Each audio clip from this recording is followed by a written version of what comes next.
Hello friends, আজকের এই ভিডিওতে আপনাদের সবাইকে স্বাগত জানাচ্ছি।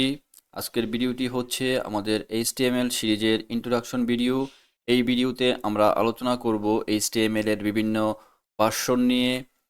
HTML আমরা কেন ব্যবহার করব, HTML ব্যবহার করার জন্য আমাদের কি কি কোড এডিটর প্রয়োজন হবে সেই ব্যাপারে ডিটেলস আলোচনা করব। তো আমরা ভিডিওটি শুরু করছি।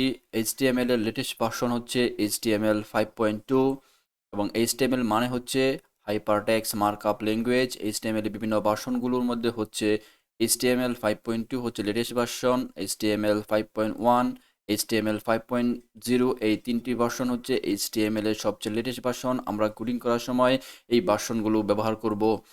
পূর্ববর্তীতে আমরা যে ভার্সনটা ব্যবহার করতাম সেটি হচ্ছে HTML 4.0.1, HTML 3.2, HTML 2.0, HTML plus এবং HTML।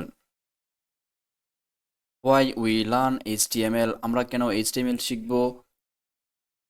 একটা ওয়েবসাইট এবং একটা ওয়েব পেজ তৈরি করার জন্য আমরা HTML শিখব। একজন ওয়েব ডিজাইনার অথবা ওয়েব ডেভেলপার হওয়ার জন্য আমরা HTML শিখব এবং একটা ডেভেলপার জব পাওয়ার জন্য আমরা বর্তমানে যে মার্কেট প্লেস আছে সেই মার্কেট প্লেসে একজন ডেভেলপার হিসেবে রিমোট অথবা লোকালি জব করার জন্য হিউজ অপরচুনিটি রয়েছে। আমরা সেই অপরচুনিটিগুলো খুব সহজে পেতে পারি HTML এবং কোডিং শিখে। এবং ফ্রিল্যান্সিং মার্কেট প্লেসগুলোতে আমরা অনেক পরিমাণের একটা ইনকাম করতে পারি। এই HTML অথবা কোডিংটাকে যদি আমরা ভালো করে শিখতে পারি তাহলে সেখান থেকে একটা হ্যান্ডসাম ইনকাম করা সম্ভব। যেমন upwork.com, freelancer.com, fiverr.com এই রকমের যে মার্কেট প্লেসগুলো আছে সেই মার্কেট প্লেসগুলোতে আমরা খুব সহজেই ইনকামের একটা স্কোপ তৈরি করতে পারি। What is required to learn HTML? HTML শেখার জন্য কি কি জিনিসের আমাদের প্রয়োজন হবে? প্রথমত আমাদের যে জিনিসটি প্রয়োজন হবে সেটা হচ্ছে একটা কোড এডিটর এবং একটা ব্রাউজার। বিভিন্ন রকমের কোড এডিটর আমাদের মার্কেট প্লেসে বিদ্যমান রয়েছে, যেমন নোটপ্যাডটা হচ্ছে বাই ডিফল্ট আমাদের প্রত্যেকের কম্পিউটারে থাকে। আমরা সেই কোড এডিটরটিকে ব্যবহার করে আমাদের কোডিং প্র্যাকটিস করতে পারি।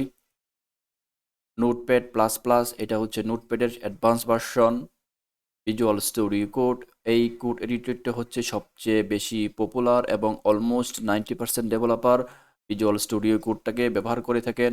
Sublime code editor, Dreamweaver code editor, WebStorm এবং পিএসপি স্ট্রম এই কোড এডিটরগুলো থেকে যে কোনো একটা ব্যবহার করে আমরা কোডিংটাকে প্র্যাকটিস করতে পারি এবং শিখতে পারি। এবং আরেকটা ব্যাপার হচ্ছে আমরা মোবাইল দিয়ে অর্থাৎ অ্যান্ড্রয়েড মোবাইল ফোন দিয়েও কিন্তু কোডিং করতে পারি।